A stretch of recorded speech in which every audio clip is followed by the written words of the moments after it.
Քննարկում ենք հարց համար 23-ը կատարողականի գնահատման պիլոտային ծրագրի 2025 թվականի երկրորդ կիսամյակի արդյունքների վերաբերյալ հարցը զեկուցող փոխվարչապետ Տիգրան Խաչատրյան։ Համեցեք, պարոն Խաչատրյան։ Շնորհակալություն մեծարգո վարչապետ, հարգելի գործընկերներ, ձեր քննարկման է ներկայացվում կառավարության առաջնահերթությունների ուղղությամբ կատարողականի գնահատման եւ դրա արդյունքներով պետական մարմիններին գումար հատկացնելու վերաբերյալ կառավարության որոշման նախագիծը։ 2025 թվականի նոյեմբերին կառավարությունը հաստատեց կատարողականի գնահատման պիլոտային ծրագիրը, որը պետական կառավարման համակարգի արդյունավետություն շարունակաբար բարձրացնելու կարևոր քաղաքականություն է։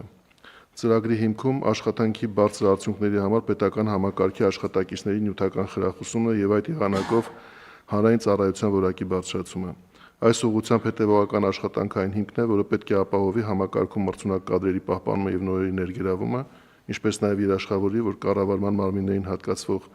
հանրային ռեսուրսները ծախսվում են ամենաարդյունավետ ձևով եւ ուղղվում են որակյալ պետական ծառայության կազմակերպմանը։ Նախորդ տարեվերջին ամփոփեցինք 2025 թվականի առաջին կիսամյակի ծրագրի կատարողականի գնահատականը 15 կառավարման մարմինների համար։ Գնահատվեցին սահմանված 57 ուղղություններով կատարված աշխատանքի արդյունքները եւ պետական մարմիններին հատկացվեց 3.6 միլիարդ դրամ լրացուցիչ վարձատրության ֆոնդ։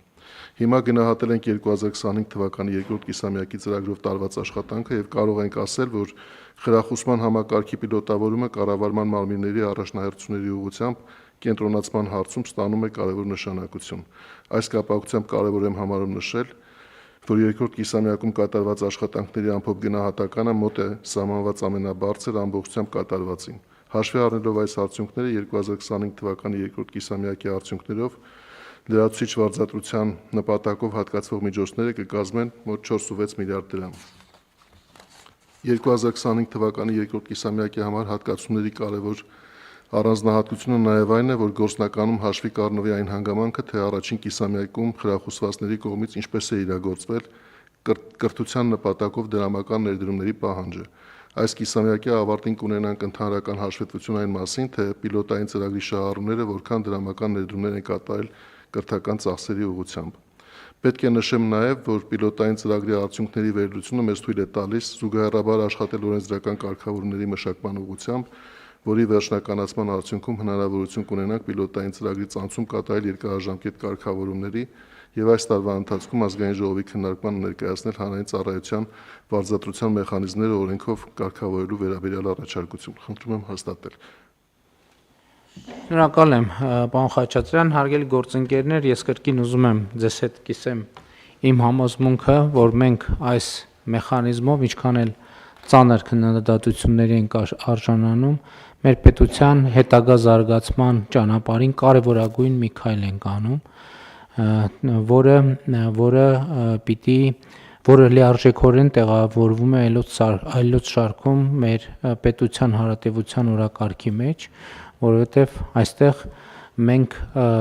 նաև փորձով համոզվել ենք, որ այս համակարգը առաջին հերթին արդյունքներ է բերում Հայաստանի Հանրապետության քաղաքացիներին եւ ընդհանրապես մեր պետական ռեսուրսների առավել արդյունավետ կառավարմանը։ Ուզում եմ ընդգծել նաև, որ այս համակարգը ես կարևոր եմ համարում հակակոռուպցիոն քաղաքականության տեսակետից։ Էլի ուզում եմ հիշեցնել, որ 2018 թվականի ժողովրդական ոչ բռնի Թավշյա հեղափոխությունից հետո մենք կոռուպցիայի ընկալման համաթվերում շատ մեծ աճ արձանագրեցինք, առաջընթաց արձանագրեցինք, բայց մի X պահի եւ այսօր էլ որոշակի լճացում կա եւ ես կարծում եմ, որ մենք պետք է մեր երկրում հակակոռուպցիոն ստանդարտները ավելի խստացնենք, ավելի բարձր ստանդարտներ սահմանենք եւ այս որոշումը տեղավորվում է նաեւ այդ տրամաբանության մեջ եւ հաջորդը, որը ուզում եմ ընդգծել, ելի նախկինում էլ ասել եմ, մեզ հարկավոր է սեփական աշխատանքի վրա գերկենտրոնացած պաշտոնյա, ով առավելագույն ջանք է գործադրում իր առջև դրված խնդիրները լուծելու համար։ Այստեղ գիտեք, կարևոր հանգամանք է նաև, որ մենք խթանում ենք պետական պաշտոնյաների կրթական մակարդակի շարունակական բարձրացումը, բայց ես ուզում եմ սրա մյուս կողմն էլ նայենք։ Սա ըստ էության նաև ներդրում է շատ կարևոր մեր կրթական համակարգի հետագա զարգացմանը, որովհետև ես այսօր արդեն տեսնում եմ եւ զգում եմ, որ մեր շուկայում, կրթական շուկայում արդեն նոր ծառայություններ են ձևավորվում, նոր առաջարկներ են անում, ինչը իր հերթին բերելու է տնտեսական լրացուցիչ էֆեկտի, որովհետև այդ ծառայությունները, որ ձևավորվում են, բնականաբար իրենք միայն պետական պաշտոնյաների համար չեն գործելու, այլ ընդհանրապես շուկայում սկսելու են գործել եւ փորձել հնարավորինս լավ ծառայություններ ձևավորել, ձևակերպել եւ այդպիսով մատուցել հանրությանը, ինչը ընդհանուր առմամբ մեր ռազմավարական ծրագրերի հետ համահունչ է, մենք աշխատանքի արդյունավետության եւ արտադրողականության հետ կապված ծրագրեր ունենք եւ այդ ծրագրերը նույնպես էականորեն շահելու են այս ամենից եւ ի վերջո նաեւ մի որոշ ժամանակ անց մենք պետք է այս գործընթացի եւ այս բարեփոխման արդյունքում պետական համակարգում ծառայության անցնելու ավելի բարձր ստանդարտ սահմանենք։ Այսինքն այս փուլում մենք ինչ ենք անում։ Մենք ծառայության մեջ գտնվողներին խթանում ենք, որպեսզի իրենք մենք մեր վրա աշխատենք, հնարավորինս ավելի բարձր որակավորումներ ունենանք, բայց մի X պահի մենք պետք է արձանագրենք, որ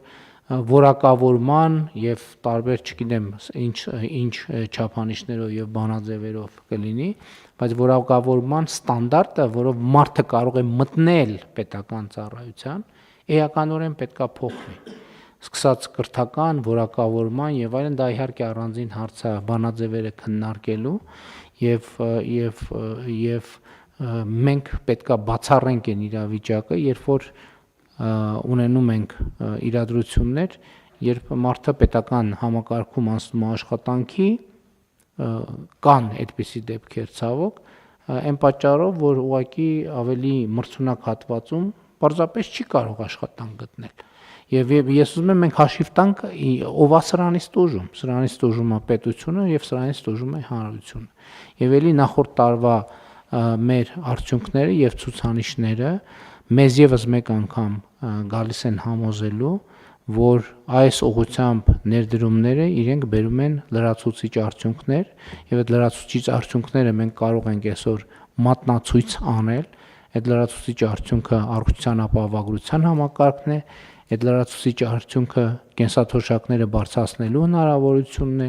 այդ լրացուցիչ արդյունքը նաեւ կրթության, գիտության ոլորտում, պաշտպանության ոլորտում մեր ունեցած ձեռքբերումներն են եւ այդ լրացուցիչ արդյունքը խաղաղությունն է, որովհետեւ ի վերջո եկեք արձանագրենք, որ նաեւ Հայաստանի եւ Ադրբեջանի միջև հաստատված խաղաղությունը նաեւ որոշակի համակարգային աշխատանքի արդյունք է եւ այդ համակարգային աշխատանքը կատարում են մարդիկ։ Այդ համակարգային աշխատանքի արդյունավետությունը կախված է նրանից, թե ինչքանով են մարդիկ իրենց աշխատանքի մեջ ոչ միայն մոտիվացված, այլև օբյեկտիվ պայմաններով ապահովված իրենց աշխատանքի վրա գեր կենտրոնացած լինելու։ Եվ ես կարծում եմ, ընդհանրապես Հայաստանում այդ բանը, այդ ավանդույթը կամ կուլտուրա ասեմ, թե ինչ ասեմ, ավանդույթ ասեմ, էդ էլ պետքա որոշակի վերանայման ենթարկվի, որ սովորաբար քննադատություններին արձագանքը արդարանալն է, բայց այդ լավ ման չի։ Քննադատությունների արձագանքը պետքա լինի հետևյալը, մենք մեր դիրքորոշումները սկզբունքային ձևով պետքա պաշտպանենք։ Ես ընդհանրապես կարծում եմ, որ տեսեք 2020 թվականից հետո հասկանալի իրադրությունների հասկանալի բերումով մենք հիմնականում գտնվում էինք բացատրողի, պարզաբանողի դերում, որը նորմալ էր։ Այդ իրավիճակում դա անհրաժեշտ էր, հարկավոր էր, որովհետև կար նրբություններ, որ ինքներս էլ հասկանալու անհրաժեշտություն ունեինք։ Եվ այդ հասկանալու process-ը Նաև մեր հասկանալու process-ը իրականացնում ենք հրապարակային։ Հիմա մենք գտնվում ենք մի կետում, երբ որ մենք մեր ձևավորած Հայաստանի Հանրապետությունը պետքա պաշտպանենք։ Պետքա պաշտպանենք շատ պինդ, պետքա պաշտպանենք շատ ամուր, պետքա պաշտպանենք շատ սկզբունքային, որովհետև մենք ձևավորել ենք մի երկիր, որը ունի հեռանկար։ Դա չի նշանակում, որ Հայաստանում չլուծված խնդիրներ չկան։ Էլի ուզում եմ ընդգծել, աշխարհում չկա այդպիսի երկիր, որտեղ չլուծված խնդիր չկա, չկա այդպիսի երկիր։ Գոյություն չունի։ Երբևէ չի եղել մարդկության պատմության մեջ եւ երբևէ չի էլ լինելու։ Այսինքն չկա այդպիսի իրավիճակ, այդպիսի երկիր, այդպիսի տեղ, այդպիսի համակարգ, այդպիսի ոլորտ, որտեղ չլուծված խնդիր չկա։ Բոլոր տեղերում կան չլուծված խնդիրներ։ Ընդ որում էլի ուզում եմ կրկնել, որևէ լուծված խնդիր նշանակում է օրակարգ բերել ուրիշ լրացուցիչ առնվազն 3 խնդիր, որը պետքա լուծել։ Էս է աշխատանքը, այսինքն լուծեցիր մի խնդիր, ստացար 3 խնդիր, լուծեցիր 3 խնդիր, ստացար 9 խնդիր, լուծեցիր 9 խնդիր եւ այդպես շարունակ։ Բայց շատ կարեւոր է դիրքավորումը, քաղաքական դիրքավորումը։ Մենք այսօր պետք է սկզբունքային կերպով պաշտպանենք այն Հայաստանը, որը ձևավորել ենք։ Որովհետև մեր ձևավորած Հայաստանը լավ Հայաստան է, մեր ձևավորած Հայաստանը հեռանկար ունեցող Հայաստան է, մեր ձևավորած Հայաստանը անվտանգ Հայաստան է, մեր ձևավորած Հայաստանը ապահով Հայաստան է, մեր ձևավորած Հայաստանը քաղաքացիակենտրոն եւ մարդակենտրոն Հայաստան է, եւ մեր ձևավորված Հայաստանը անընդհատ ռեֆլեքսիա, ինքը իրեն ռեֆլեքսիայի ենթարկվող Հայաստանը։ Այսօրվա ես ընդհանրապես այսօրվա Հայաստանով մենք պետք է հպարտանանք, որովհետև մենք հասել ենք պատմական նվաճման, մենք հասել ենք հազարամյա նշանակություն ունեցող նվաճումների։ Մենք հաղթահարել ենք առնվազն 1500 տարի մեզ հետ տեղի ունեցող անընդհատ կրկնվող պատմական ցիկլերը, Մենք հաղթահարել ենք ուրիշների կողմից մեզ պարտադրված հայրենասիրության մոդելները, երբ որ մեզ կաղապարը տվել են, ասել են, այ դուք սենց պետքա սիրեք հայրենիքը, ձեր տան պատերին պետքա այսինչ նկարը կախած լինի, դուք պետքա երգեք այսինչ երգերը, արտասանեք այսինչ բանաստեղծությունները եւ այլն եւ այսպես շարունակ։ Հիմա մենք առերեսվում ենք մեր պատմության, մեր իրականության եւ մեր անելիքների հետ եւ մենք ենք դա անում։ Այդ ճանապարհին մենք կսխալվենք, այդ ճանապարհին վերանայումներ կանենք։ Բայց ժամանակին մի կարգախոս կար Հայաստանում,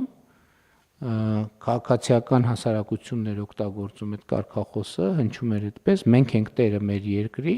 այդ կարգախոսը այսօր իրականացված է, մենք ենք տերը մեր երկրի։ Դա ամենամեծ նպատակն է,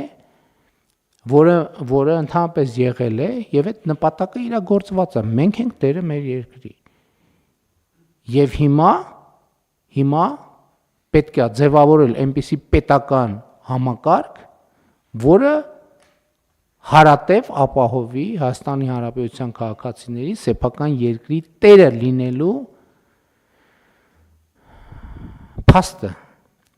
Եվ այս իրողությունը պետք է շարունակական զարգանա։ Եվ մենք այսօր դա կարող ենք անել, եւ մենք այսօր դա կարող ենք մեզ թույլ տալ, որովհետեւ մենք մեր գոյատևման օրակարգը փոխարինել ենք զարգացման օրակարգով։ Այսօր Հայաստանի Հանրապետությունը չի գոյատևում։ Այսօր Հայաստանի Հանրապետությունը կա, զարգանում է, աշխատում է, զարգանում է, ձևավորում է օրակարգեր, լուծում է այդ օրակարգերը, լուծված օրակարգերից նոր օրակարգեր են բխում, լուծում է նաև այդ օրակարգերը։ Այսօր Հայաստանի Հանրապետության միջազգային հեղինակությունը շարունակաբար աճում է։ Այսօր Հայաստանի Հանրապետության տարածաշրջանային հեղինակությունը աճում է։ Այսօր Հայաստանի Հանրապետությունը ի վիճակի է ինքը զբաղվել իր միջավայրում իր համար հարմարավետություն ստեղծելով։ Իր համար հարմարավետություն ստեղծելով։ Եվ սա շատ կարևոր բան է։ Թվում է պարզ, բայց շատ կարևոր բան է։ Եվ մենք պետք է շարունակենք այս ճանապարհը եւ այս բոլոր խնդիրները լուծելու համար մեզ պետք է արդյունավետ պետական կառավարման համակարգ։ Եվ մենք գնում ենք այդ ճանապարհով։ Կան դիտարկումներ թեմայի հետ կապված։ Համեցեք մանավանդ։ Շնորհակալություն, պարոն վարչապետ, ըստ էության այս որոշմամբ մենք առաջնահերթությունների կատարման համար գերատեսչություններին տրամադրում ենք հավելյալ միջոցներ վարձատրության համար։ Ես կարծում եմ հաջորդ կարևոր քայլը, որը մենք պետք է այս ուղղությամբ իրականացնենք, դա այդ առաջնահերթությունները կասկադավորել եւ իջեցնել մինչեւ առանձին աշխատակցի մակարդակ, որ եւ գործուն գնահատման համակարգ ստեղծել ամեն մի աշխատողի համար, որպիսի այդ կապերը գերատեսչության եւ առանձին մեկի անելիքի հետ կապված ավելի տեսանելի լինեն եւ նաեւ բարձրացնեն ամեն մի առանձին աշխատողի ներգրավվածությունը եւ իր առաքելության զգացումը ընդհանուր գործի մեջ։ Կարծում եմ դա առաջիկայում նաեւ մեր քաղաքծառայության համակարգի վերանայման շրջանակներում կարևոր անելիքներից մեկը պետք է լինի։ Շատ լավ։ Կան այլ դիտարկումներ։ Համեցեք մանխաչ։ Պարոն վարչապետ, խնդրում եմ մինչև ստորագրության ներկայացնելը մի քանի փոքր ճշտումներ կատարելու թույլ տվեցին, շնորհակալ եմ։ Շատ լավ, հարգելի գործընկերներ, հարցը դրվում է քվեարկության, ովքեր են դեմ որոշման ընդունմանը, դեմ չկա, որոշումն ընդունված է։ Պարոն Խուդացյան, ես ուզում եմ մեր ուշադրությունը հրավիրեմ, որ մենք այս խնդիրը պետք է լուծենք նաև թիմի մակարդակում, սենց չի լինի։ Վարձատրության։ Պետք է լուծենք։ Պետք է լուծենք, ես հիմա չեմ բանանում, որ մենք հիմա մանրամասները քննարկենք, բայց ես, եթե չեմ սխալվում, 2 տարի առաջ դեռ, առնվազն 2 տարի առաջ, այս հարցով հանձնարարական եմ տվել եւ մենք այդ խնդիրը պետք է լուծենք, որովհետեւ սա պետության ու համայնքի բանի մասին է, դասային աստիճանի մասին է իրականում, եւ մենք պետք է գնանք, չենք կարող այս բանը հանդուրժել, չենք կարող այս բանը հանդուրժել, որ եւ տարածքներ թողենք, որտեղ process-ներ գեներացվեն, որոնք կառուցողական չեն։ Համեցեք։ Պարոն վարչապետ, ազգային ժողովի գործընկերների հետ աշխատանք ունենք այս ուղղությամբ իրականացած, արդեն ամփոփման փուլում ենք գտնվում, առաջիկայում մոդելը, որը ձեր հանձնարարության մի քանի ուրեմն ցուցանիշների հետ է կապվում, կներկայացնենք ձեզ։ Ընդ որում այնտեղ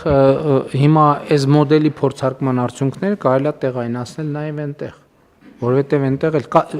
ամբողջ պետքա կատարողականի հիման վրա լինի։ Հասկանում եք, Հայաստանի Հանրապետությունում չպիտի լինի իրավիճակ, որ դե գնացի գործի եկա տուն, ստացա աշխատավարձ։ Սա ֆունդամենտալ խնդիրն է։ Չպիտի լինի տենց ռեժիմ։ Գնացի տուն եկա տուն, գործի ստացա աշխատավարձ։ Դե լավ, այո, լավ, գնանք բան տենանք հələ։ Ինչ կլինի։ Եվ կողքից էլ ասենք մի հատ բան արի, բուտկա դրեցի հայաթում, որ վաֆլի մաֆլի ծախեմ 2 կոպեկ բան անեմ։ Չպետք է, այդ ռեժիմից պետք է դուրս գալ։ Այսինքն պետք է աշխատավարձը լինի արդյունքի արտահայտություն։ Ինչ արդյունք ենք մենք տվել, հանրությունը ինչ է ստացել դրանից։ Եվ դա պետք է լինի տեսանելի, շոշափելի։ Եվ դա պետք է լինի, այստեղ իհարկե մենք խոսել ենք, պարոն Խաչատրյան, որ պլանավորման որակն էլ առանձին թեմա է, որովհետև նրբություններ կան։ Այսինքն տողը տող, բայց տողը կշիռ ունի եւ տողի կշիռ, բայց դա հնդածս կկարգավորենք։ Համայնքներում էլ նույնն է, որովհետեւ 1000-ը մի չափանիշ կա համայնքներում եւ այլն եւ այդպես շարունակ։ Այսքան նույն ընդհանրապես աշխատանքի բովանդակության որակի, որ այսքան տանջվում, չարչարվում ենք, պետք է ինքնաշխատ մեխանիզմներ դնել, որ ամեն տեղ այնքան ուժեղ լինի շահագրգռությունը, որ լրացուցիչ կառավարական, տեսչական, չգիտեմ, հսկողական, վերահսկողական օղակներից լրացուցիչ ջանք գործադրելու անհրաժեշտություն չլինի, որովհետև ամեն մի որակական խնդրեմը ինքնաշխատ եղանակով բերի որոշակի հետևանքների եւ ընդհակառակը որակական խնդիրների բացակայությունը բերի արդյունքների։ Կտեսնեք ոնց ամեն ինչը կդասավորվի ինձ, որ մենք ընդհանրապես այդ թեմաների մասին կմոռանանք։